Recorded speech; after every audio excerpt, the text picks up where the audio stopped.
কাজ লিখবো আমরা 1 নম্বর লেখেন। ব্রেক করলে চাকা পিছলায় না। ব্রেক করলে চাকা পিছলায় না।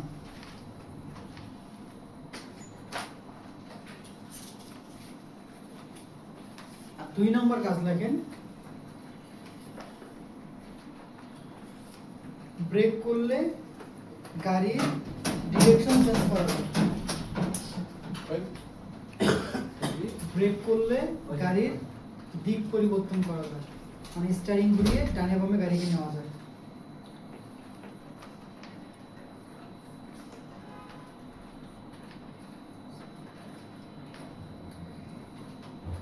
এবং 3 নম্বর লিখবো, ব্রেক ডিসটেন্স কমিয়ে আনে।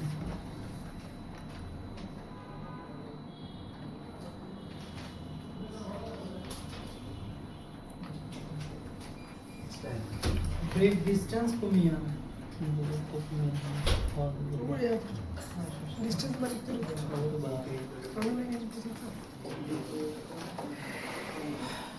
কার তুলনায় কম? আচ্ছা, এই যদি কাজ হয়, এবার আমরা একটু ছোট করে ডিটেইলস লিখবো। নিচে একটু স্টেপ দিয়ে লেখেন। ড্রাইভার যখন ব্রেক প্যাডেল প্রেস করে, একের অ্যানসার না একের অ্যানসার না, নিচে একটু ডিটেইলস লিখবো এই পয়েন্টগুলো। তো মানে এটা কি প্রশ্ন লিখবেন নাকি? দেখেন, ড্রাইভার যখন ব্রেক প্যাডেল প্রেস করে, wheel speed sensor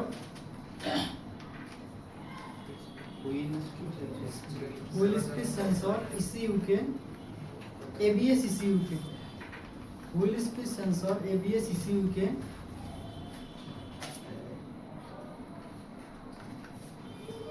live data wheel speed sensor इस ABS ECU के live data पाठाয়।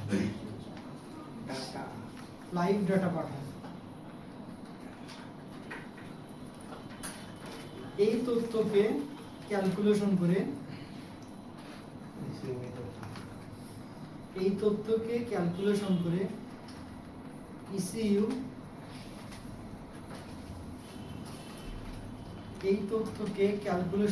ECU ABS module কে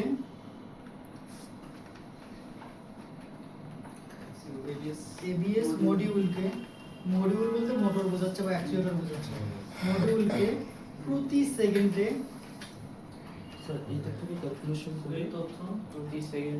এই তথ্য ক্যালকুলেশন করে ECU এই তথ্য ক্যালকুলেশন করে ABS মডিউলকে প্রতি সেকেন্ডে 10 থেকে 12 বার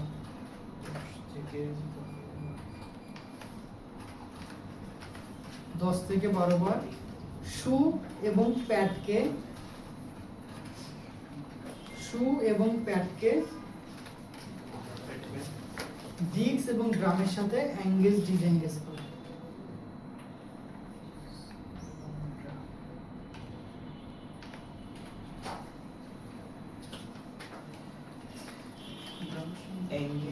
ডিসএঙ্গেজ করে।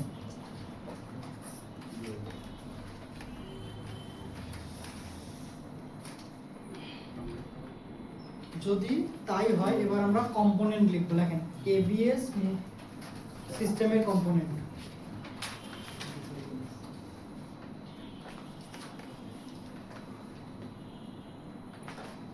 ABS এ কি কি কম্পোনেন্ট থাকে? এক নম্বর লিখবো ডিসএঙ্গেজের পরে ডিসএঙ্গেজ শেষ। এবার আমরা ABS এর কি কি কম্পোনেন্টের কম্বিনেশনে কাজ করে সেটা লিখব। দেখছেন ABS কম্পোনেন্ট? এখানে লেখেন হাইড্রোলিকের প্রতিটা কম্পোনেন্ট থাকবে। হাইড্রোলিকের প্রতিটি কম্পোনেন্ট থাকবে।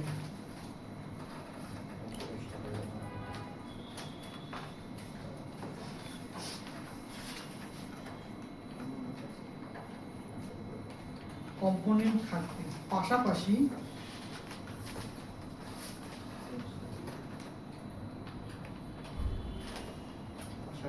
এক number wheel speed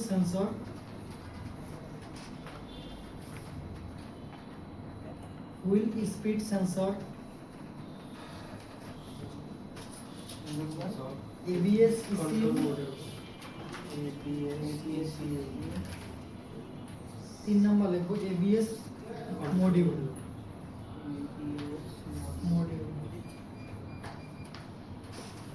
oblique motor,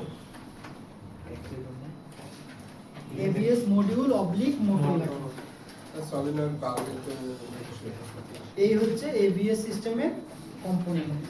যদি আমরা কাজ জানি, কার্য পদ্ধতি ক্লিয়ার হয়, কম্পোনেন্ট কি কি, এবার আমরা ABS নিয়ে কিছু কনফিউশন ক্লিয়ার করব। ABS নিয়ে আমাদের দুইটা কনফিউশন মানুষের মধ্যে কাজ করে। এক, ABS কি সব সময় কাজ করে? না।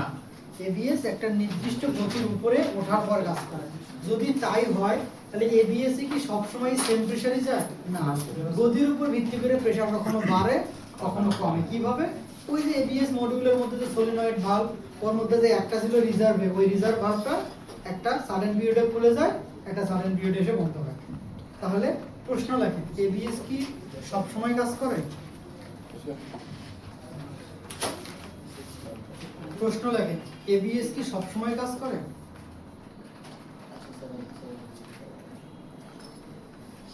উত্তর কি হবে? না। লেখেন নিজেরা, না লিখে ছোট্ট করে একটু ডিটেইলস লিখে নেন। নাটা কেন লেখেন যে উত্তর না, ABS একটা নির্দিষ্ট গতিতে ওঠার পর কাজ করে।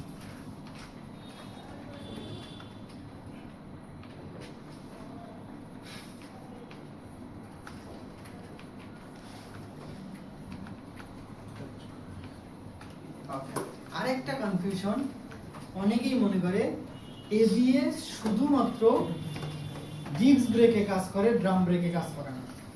আবার অনেকেই মনে করে ABS শুধু ড্রাম ব্রেকে কাজ করে, ডিস্ক ব্রেকে কাজ করে না। আসলে সত্য না, ABS ডিস্ক এবং ড্রাম দুটোতেই কাজ করে।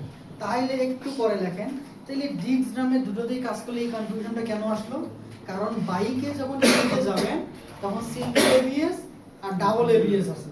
তো যারা সিঙ্গেল ABS কেনে তারা মনে করে না, ABS মনে হয় খালি সামনের চাকায় হয়, পিছনের চাকাতে হয় না। আর সামনে যেহেতু ডিস্ক, তখন মনে করে হয়তো ডিস্ক ব্রেকে শুধু হয়।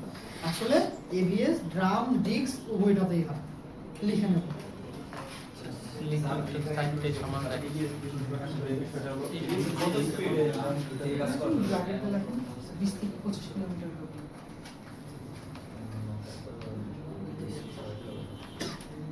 ABS কি ড্রাম এবং ডিস্ক উভয়টাতেই কাজ করে?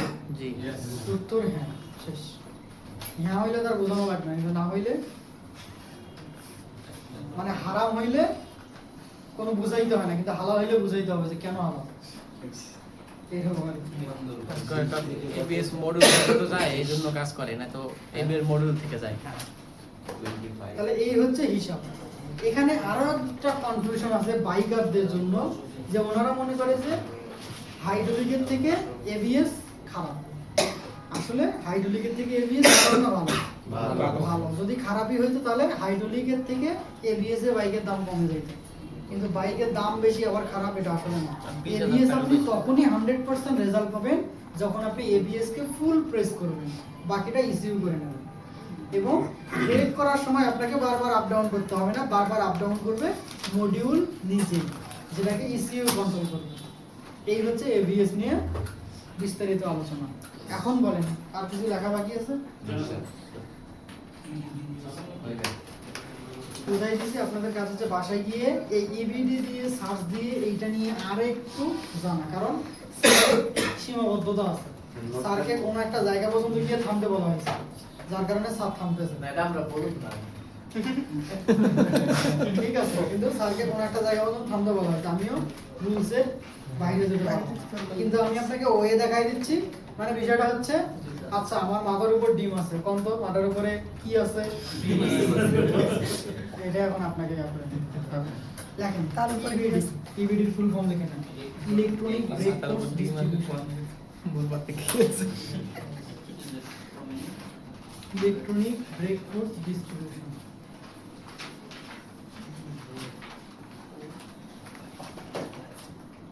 Electronic brake force distribution.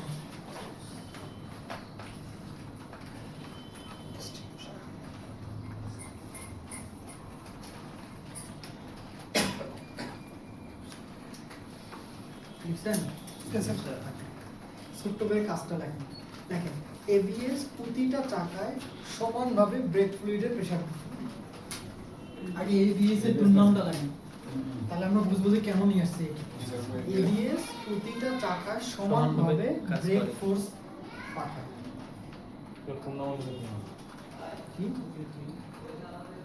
ABS সমানভাবে প্রতিটা চাকায় ব্রেক ফ্লুইডের প্রেসার পাঠায়।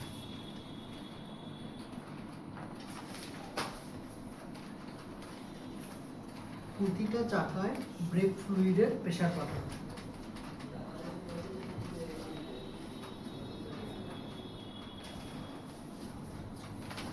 পাঠায় লিখছেন, কিন্তু প্রতিটা চাকায় প্রেসার কম বেশি থাকে। কিন্তু প্রতিটা চাকায় প্রেসার কম বেশি থাকে।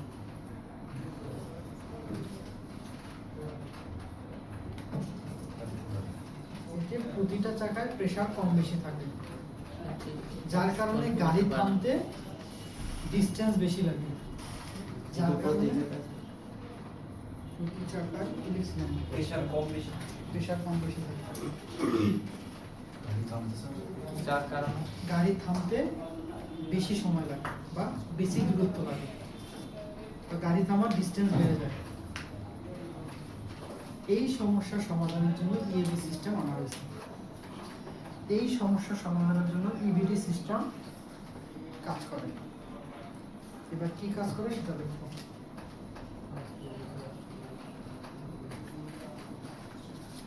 দূরত্ব বেড়ে যায়, এই সমস্যার সমাধানের জন্য ইবিডি সিস্টেম কাজ করে।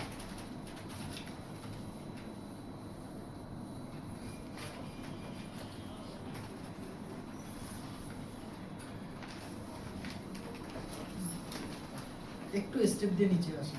দেখেন ইবিডি সিস্টেম প্রতিটা চাকার লোড অনুযায়ী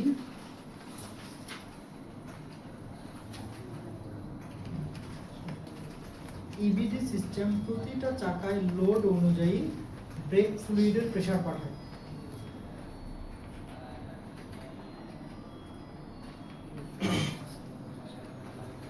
ব্রেক ফ্লুইডে প্রেসার পাঠায়। প্রতিটা চাকায় অসম প্রেসারের কারণে বা কম বেশি প্রেসারের কারণে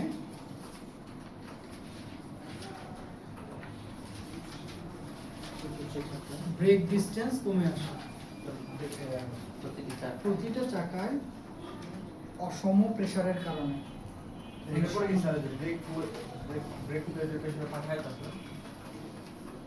লেখেন ব্রেক ফ্লুইডের প্রেসার পাঠায়। প্রতিটা চাকায় অসম প্রেসারের কারণে ব্রেক ডিসটেন্স কমে আসে। ব্রেক ডিসটেন্স কমে আসে। আপনাদের কাজ ইবিডি সিস্টেমের একটা ভিডিও দেখে কনসেপ্টটা ক্লিয়ার করা। আপনারা যেটা লিখছেন এখান থেকে 30-40% আইডিয়া পেয়ে গেছেন, এরপরে বাকিটা কাভার হবে। প্রতিটি জায়গায় অসম প্রেসার পাঠাবে, আলাদা আলাদা, কম বেশি, সমান না। এতে ব্রেক ডিসটেন্স কমে আসে। লিখছেন আমরা ইবিডির কম্পোনেন্ট লিখছি, অসম ব্রেক ডিসটেন্স কমে আসে। আমরা এর কিছু কম্পোনেন্ট লিখব যে কি কি কম্পোনেন্ট আছে। দেখেন ইবিডির কম্পোনেন্ট,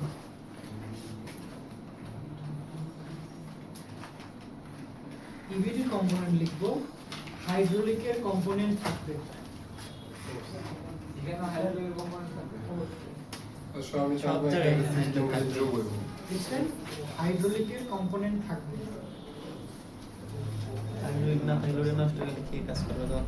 এরপর লেখেন এবিএস এর কম্পোনেন্ট থাকবে।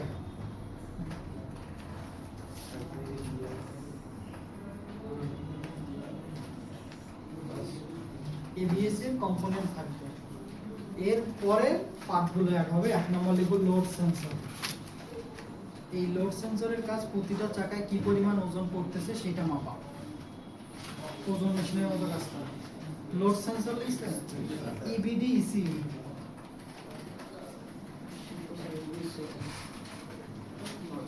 প্রতিটা সিস্টেম বাড়বে সেন্সর ইসিইউ বাড়বে। লোড সেন্সর লোড সেন্সর লিখবেন ইবিডি ইসিইউ লিখছেন, তাহলে ইসিইউ হলো সেন্সর হলো অ্যাকচুয়েটর লাগবে না, এখানে এক্সট্রা কোনো অ্যাকচুয়েটর না, এখানে অ্যাকচুয়েটর ওই যে এবিএস এর যে মডিউলটা ছিল ওই একটা, তাহলে ওর দায়িত্ব বেড়ে গেছে এবিএস মডিউল অ্যাকচুয়েটর হিসেবে।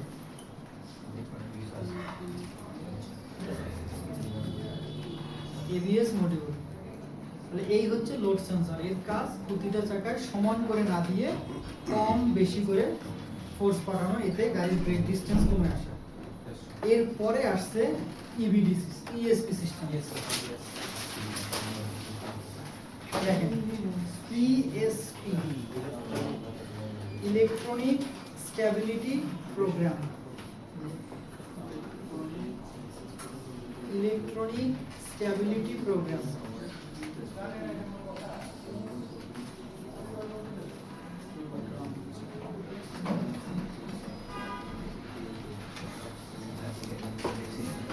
ইলেকট্রনিক স্টেবিলিটি মানে উপরে তিনটা তেরোটা থাকবে, তারপরে এটা মনে করেন কোনো গাড়িতে আপনাকে বলতেছে ইএসপি সিস্টেম আছে, তার মানে চোখ বন্ধ করে ওই গাড়িতে হাইড্রোলিক এবিএস ইবিডি থাকার পরে ESP পরিবর্তন হয় না, শুধু চোখ হয়। খালি চোখ এর মাইনাস হবে না, খালি টিসিএস এর স্যার আবার সব থাকবে, এসপি ইডিডি সব থাকবে। পরে ওটার হচ্ছে টিসিএস বলছে। তাহলে আলাদা ইএসপি সুইচ কাজ থাকবে না? দেখেন, ইএসপি কাজ দেখেন হাই স্পিডে গাড়ির মোড় নেওয়ার সময়,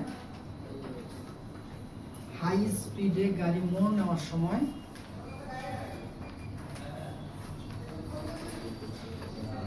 হাই স্পিডে গাড়ি মোড় নেওয়ার সময় গাড়িকে উল্টে যাওয়া থেকে রক্ষা করে।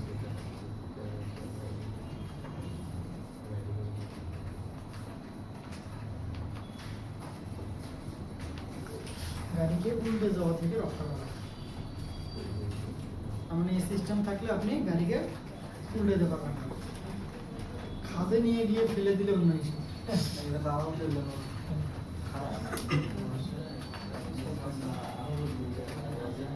তাহলে কি কি কম্পোনেন্ট আছে আমরা একটু কম্পোনেন্ট গুলো লিখে নিই। Hydraulic plus ABS plus EBD,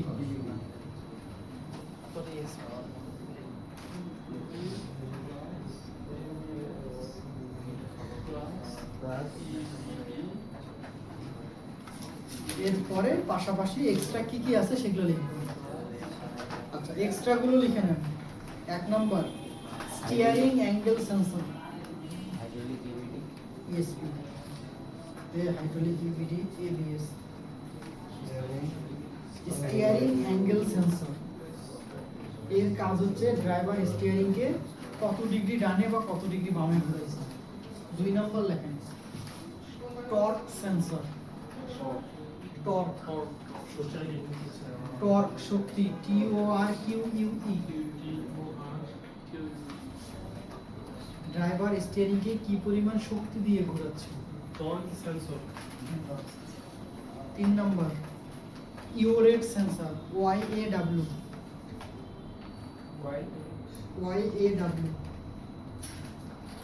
urate,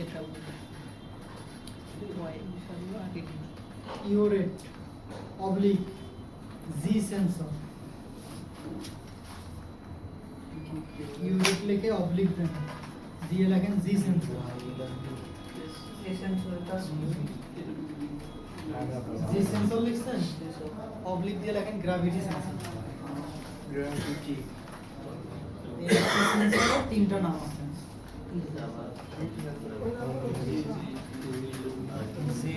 gravity sensor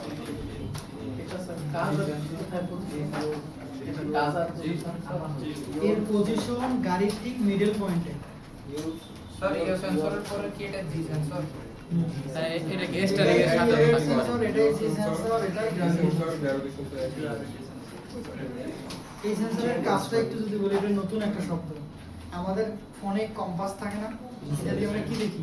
উত্তর মেরু, দক্ষিণ মেরু, পূর্ব দিক, পশ্চিম দিক, ঠিক গাড়িতেও এই সেন্সরটা স্যার এটা তো জাইরো সেন্সর না? জাইরোস্কোপি সেন্সর। এইটা এরকম যখন সোজা থাকবে গাড়ি তখন দেখা যায় 0 0। এখন 0 0 থেকে যখনই আপনি একটু ঘুরাবেন দেখবেন যে ওটা কিন্তু একটু রং হয়ে গেছে। তার মানে এই রং থেকে ও বোঝাতে গাড়ি এখন ডানে কাটছে।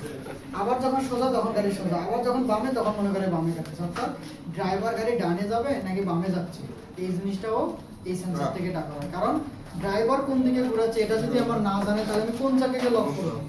জি স্যার, বুঝতে পেরেছি। এইটার জন্য এই সেন্সরে হেল্প করে। এরপর দেখেন ESP ECU এবং সেই আবার অ্যাকচুয়েটর ওই ABS মডিউলটা।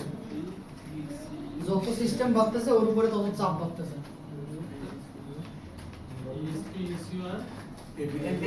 ABS মডিউল তাহলে আমাদের এখানে যে সেন্সর মানে যে মডিউলটা আছে ওটা তো মানে যে ইএসপি মডিউলটা আছে ABS mode। এটা যত বাড়বে তত ওর সাইজটা একটু বড় হবে, কারণ দায়িত্ব বাড়তেছে, সাইজ তখন একটু বাড়বে। আমাদের এটা যেটা সেটা হাইড্রোলিকের ABS পর্যন্ত লিখছেন। বাসায় গিয়ে একটু পড়াশোনা করিয়ে এগুলো নিয়ে কাজ করবেন। এরপরে আরো 3টা সিস্টেম আছে, এগুলো আমরা করবো গাড়ির সেফটি এন্ড সিকিউরিটির মধ্যে। আপনারা ফ্রি থাকলে লিখে নিতে পারেন, এগুলো আমরা পরে করবো। একটু বাইরে যাবো তো। এরপরে লিখে নেবেন traction control system. Traction control system আলাদা এগুলোর model. Traction control system.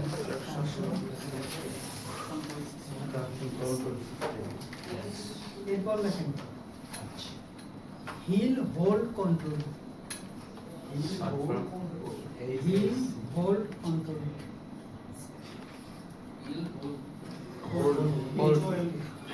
HHC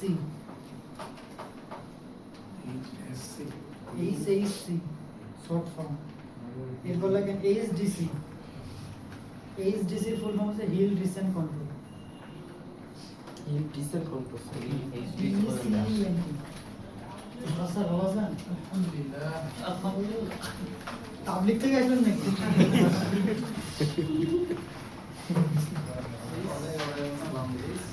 ওকে, এই কয়টা সিস্টেম আমাদের, এগুলো আমরা পরে করবো, যেগুলো এখন করবো না। এখন কথা একটু